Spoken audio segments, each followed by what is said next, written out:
Hello, my name is Dana. Today, in studying for your NCLEX, we're going to be talking about myocardial infarction. Now, I'm sure that you remember from nursing school, a myocardial infarction is also known as a heart attack. Now, most patients will come in complaining of chest pain. Now, as nurses, we need to be able to differentiate between a myocardial infarction and angina. Usually a myocardial infarction will be unrelieved by rest, meaning that when patients with angina can often sit and rest and the pain will go away, whereas if it is a myocardial infarction, this will not happen.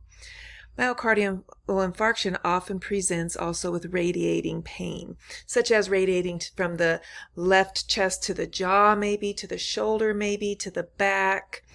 Now, there is some other signs and symptoms of myocardial infarction, and one might be indigestion. I'm an ER nurse, and I have had so many patients come in, especially women, come in complaining of indigestion, and when we work them up for a myocardial infarction, they actually are having a heart attack when all they did was come in and complaining of indigestion. Now, in working up that myocardial infarction, we're going to be doing an EKG, and we're going to be drawing cardiac enzymes such as CKMB and troponin.